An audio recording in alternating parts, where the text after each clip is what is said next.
집집마다 친척들이 한자리에 모이는 일은 점점 줄어드는 대신 각자가 마음에 맞는 친구들하고 만나는 일은 점점 늘어나는 것 같다. 거북하고 의례적인 상하관계보다는 편하고 대등한 인간관계를 즐기고 싶은 건 당연한지도 모르지만 차츰 나이를 먹으니 사라져가는 게 아쉬울 때도 없지 않아 있다. 정초에 친정어머니께 세배드리러 갔다가 참으로 오래간만에 대소가가 함께 한자리에 끼게 됐다. 그러나 세배가 끝나자 역시 젊은이는 젊은이끼리, 큰아이들은 큰아이들끼리, 어린이는 어린이들끼리 패가 갈라져 잡담도 하고 화투놀이도 하고 텔레비전도 보게 되었다. 그 중에서도 화투놀이 패가 가장 시끌시끌하고 활기에 넘치더니 차츰 잡담 패거리가 그 활기를 앞질러 시끄러워지기 시작했다. 무슨 얘기가 그렇게 재밌을까 싶어 슬그머니 끼어들어 봤더니 맨 봉변당한 얘기였다. 봉변도 지나가는 택시에 의해 새옷에 흙탕물이 튀었다든가 하는 정도의 고의성이 희박한 봉변이 아니라 믿는 도끼에 발 찍힌 식의 질 나쁜 봉변 얘기가 대부분이었다. 그런 얘기는 무궁무진했다. 남이 속은 얘기에 혀를 차면서 동시에 자기가 속은 얘기를 하고 싶어 입술부터 쫑긋대며 안달을 하기도 했다. 거액을 사기당한 얘기로부터 버스칸에서 가방을 받아준 고마운 아줌마에 의해 만년필을 소매치기 당한 얘기까지 도시 고위층의 공약에 속은 얘기로부터 100원짜리 상품의 용량에 속고 박앤세일의 반값에 속은 얘기까지 두루두루 속은 얘기들로 경합을 벌이다 보니 언성이 높아지고 분위기는 활기를 띠었다. 그건 분명히 유쾌한 화제가 못 되었을 텐데도 우린 어느 틈에 그걸 즐기고 있었다. 미담보다는 악담에 더 정열적인 게 천박한 기질이라는 걸 돌볼 겨를도 없었다. 이때 언제부턴지 우리의 이야기판에 귀를 기울이고 계시던 80 노모께서 혼잣말처럼 한마디 하셨다. 난 원 복도 많지. 이 나이에 그런 못된 사람들을 별로 못 겪어봤으니. 어머니의 이런 말씀은 우리의 소리 높은 악담 속에서 아무런 흥미도 못 끌었다. 더구나 어머니는 세속적인 의미로 과히 복 좋은 노인도 못됐다. 그러나 그런 말씀을 하실 때의 어머니가 기를 쓰고 악담을 하는 우리보다 훨씬 곱고 깨끗하고 행복해 보이시는 걸 나는 놓칠 수 없었다. 그리고 뒤늦게 슬그머니 입을 다물고 말았다. 내가 어머니로부터 그런 무안을 당하긴 그게 처음이 아니었다.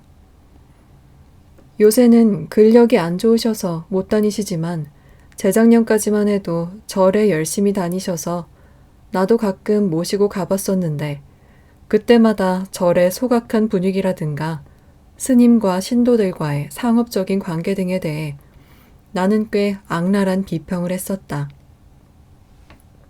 어머니는 이런 나를 이렇게 나무라셨다. 원우는 뭐밖에 안 뵌다더니 넌 어째 그런 것밖에 못 보냐?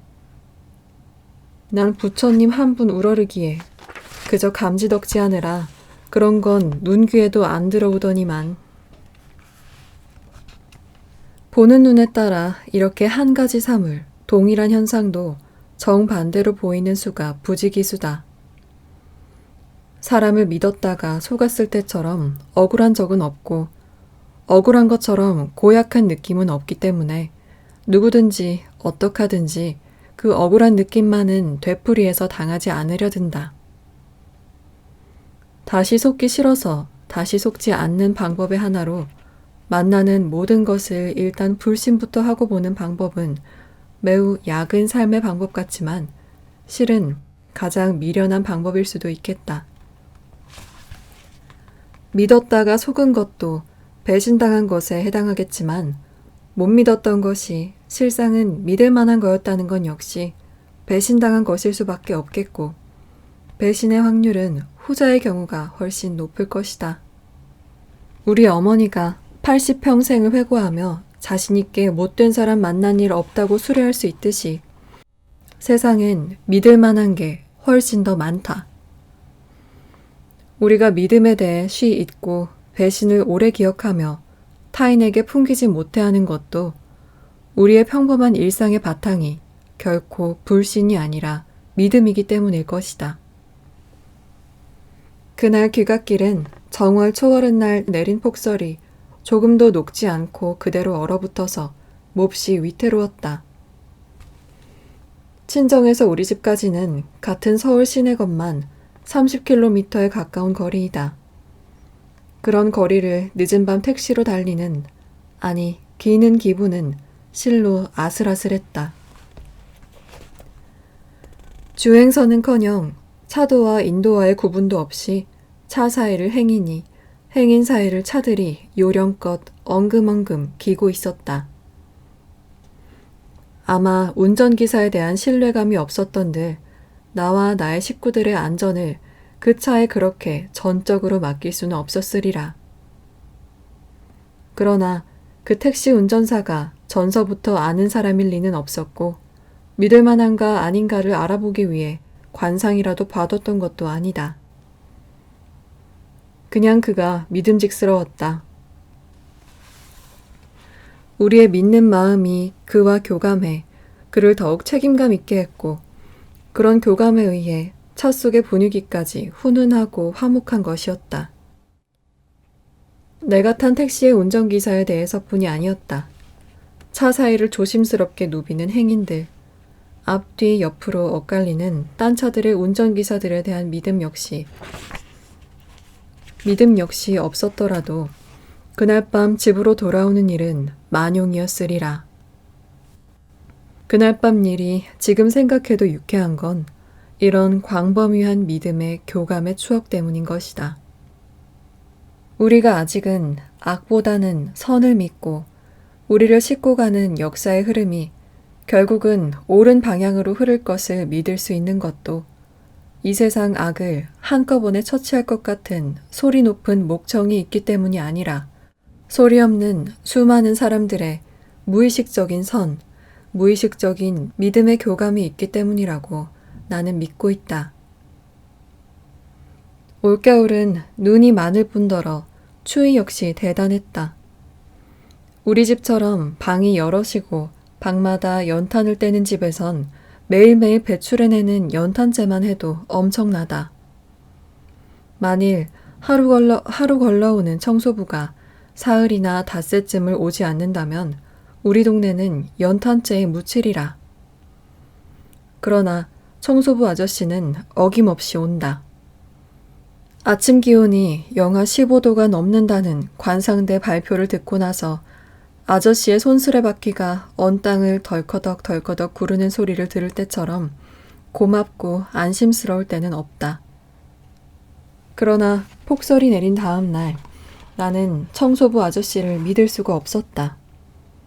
그도 그럴 밖에 우리 집은 지대가 높아 완만하게 경사진 비탈길은 동네 꼬마들에 의해 스키장으로 변해 있었다. 그 위험한 눈길을 뚫고 손수레를 끌고 연탄재를 수거하러 오길 바라는 건 지나친 욕심 같았다.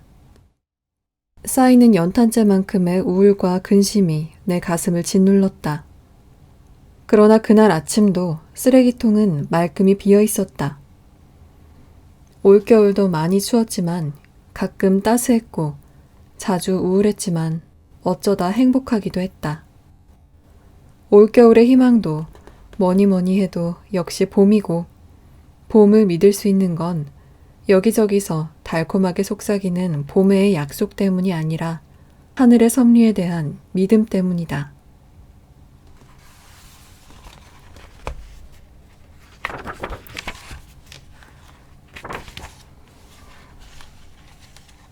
부끄러운 얘기지만 거리에서 거지에게 돈을 주어본 일이 거의 없다. 한겨울에 벌거벗고 울부짖는다거나 끔찍한 불구라든가 너무 어리거나 너무 늙었거나 해서 도와주고 싶다는 생각이 절로 나게 가엾은 거지를 보고 주머니를 뒤적이다가도 문득 마음을 모질게 먹고 그냥 지나친다. 이렇게 마음을 모질게 먹는 데는 그럴 만한 이유가 없는 건 아니다. 그날도 나는 빗속의 거지 앞에서 핸드백을 열려다 말고 이 거지 뒤에 숨어있을 번들번들 기름진 왕초 거지를 생각했고 안진뱅이도 트릭이란 생각을 했고 빗물이 콸콸 흐르는 보도 위에 저렇게 질펀히 앉아있는 것도 일종의 쇼란 생각을 했고 그까진 몇 푼 보태주는 것으로 자기 위안을 삼는 것 외에도 대체 무엇을 해결할 수 있나를 생각했다. 요컨대 나는 내 눈앞에 앉은 거지에 대해 아무것도 알고 있지를 못하면서 거지라는 것에 대한 일반적이고 피상적인 예비 지식을 갖출 만큼 갖추고 있었던 것이다. 그리고 그 예비 지식 때문에 나는 거지조차 믿을 수 없었던 것이다. 내 눈으로 확인한 그의 비참조차 믿을 수 없었던 것이다. 마치 소가만 산 사람처럼 정치가의 말을 믿지 않던 버릇으로, 세무쟁이를 믿지 않던 버릇으로, 외판원을 믿지 않던 버릇으로, 장사꾼을 믿지 않던 버릇으로 거지조차 못 믿었던 것이다. 그날 일을 생각하면 지금도 통증과 함께 자신에 대한 혐오감을 누를 수 없다. 믿지 못하는 게 무식보다도 더 큰 죄악이 아닌가도 싶다. 거지에 대한 한두 푼의 적선이 거지를 구제하기는커녕 이런 적선이 있기 때문에 근본적인 구제책이 늦어져 거지가 마냥 거지일 뿐이라는 제법 똑똑한 생각을 요즘은 어린이까지도 할 줄 안다. 사람들이 갈수록 더 똑똑해지고 있다. 그럴수록 불쌍한 이웃을 보면 이런 똑똑하고 지당한 이론 대신 반사작용처럼 우선 자비심 먼저 발동하고 보는 덜 똑똑한 사람의 소박한 인간성이 겨울철에 뜨뜻한 구들목이 그립듯이 그리워진다. 나이를 먹고 세상 인심 따라 영악하게 살다 보니 이런 소박한 인간성은 말짱하게 달아 없어진 지 오래다. 문득 생각하니 잃어버린 청춘보다 더 아깝고 서글프다. 자신이 무참하게 헐벗은 것처럼 느껴진다.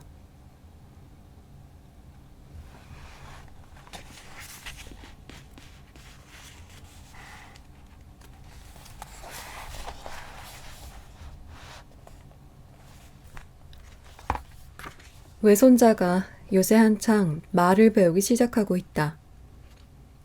짹짹, 멍멍, 야옹 등 의성어 먼저 하더니 물, 콩, 강 등 외자 소리도 곧잘 한다. 요전엔 마루에서 뛰다가 의자 모서리에 이마를 부딪혔다.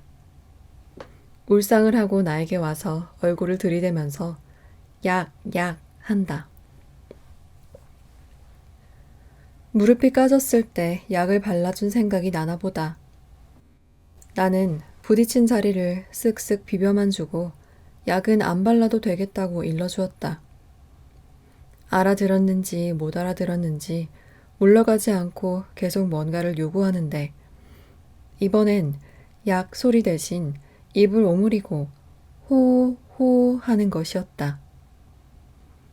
다치거나 물것에게 물린 자리에 약을 발라줄 때 하는 것이다.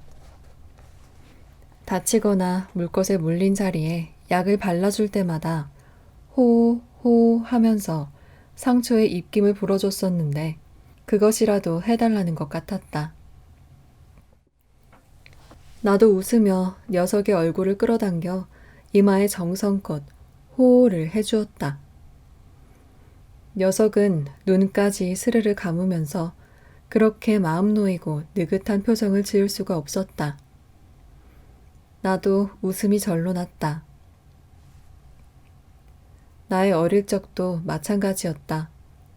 꽤 클 때까지도 할머니와 어머니의 입김에 의지했던 것 같다.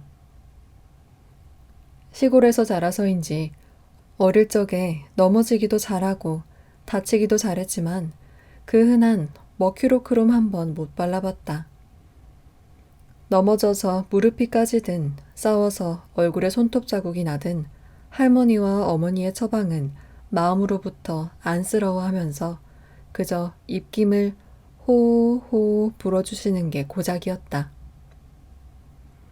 정 피가 많이 나면 무명 헝겊을 푹 찢어서 상처에 감싸주시면서도 호호 입김을 불어주셨고 붕대 위로도 가끔 입김을 불어주시면서 아픔을 위로하고 아울러 탈 없이 치유가 되길 빌어주셨다.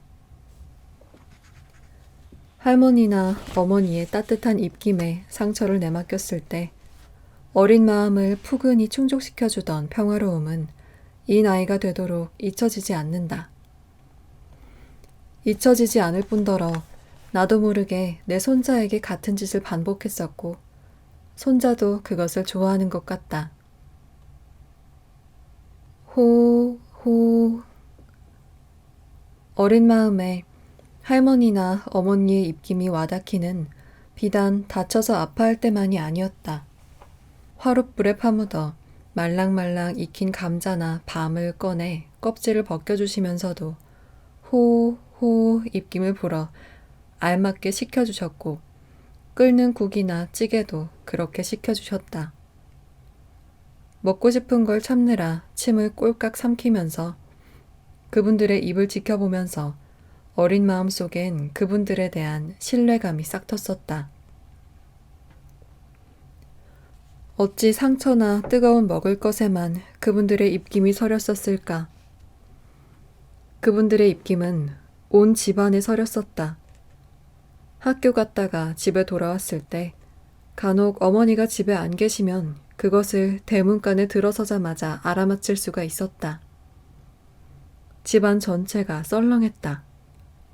썰렁하다는 건 실제의 기온과는 상관없는 순전히 마음의 느낌이었고 이 마음의 느낌은 한 번도 어긋난 적이 없었다.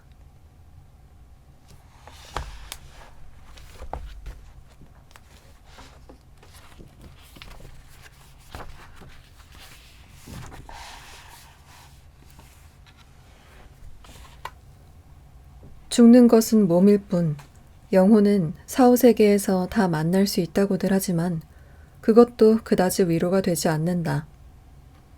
먼저 간 사람과 같은 곳으로 간다는 건 아마 틀림없을 것이다.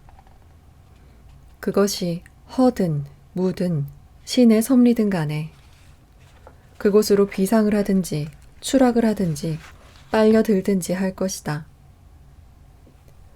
설사 그 순간에 우레와 같은 깨달음이나 쾌감이 예비되어 있다고 해도 느낀 것을 기억하고 표현할 수 있는 육신이 없는 대우각성이 무슨 소용이란 말인가.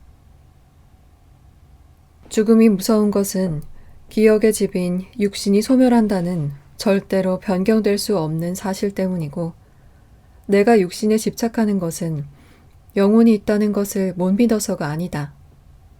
영혼이 있으면 뭐하나. 육신이 없는데. 내가 사랑하는 사람을 무슨 수로 알아보나 싶어서이다. 육신에 대한 찬탄 없는 첫사랑의 기쁨을 말한다면 그는 새빨간 거짓말쟁이다. 서로 끌리고 사랑하여 결혼한 남자에 대해 내가 그 사람에게 첫눈에 반한 건 근육질의 몸이 아니라 관대하고 따뜻한 마음 때문이었노라고 말할 수는 얼마든지 있다. 그러나 그 눈빛, 그 미소가 아니었다면 그런 좋은 심성이 무슨 수로 겉으로 나타날 수 있었겠는가. 눈빛도 미소도 육신에 속한 게 아니던가.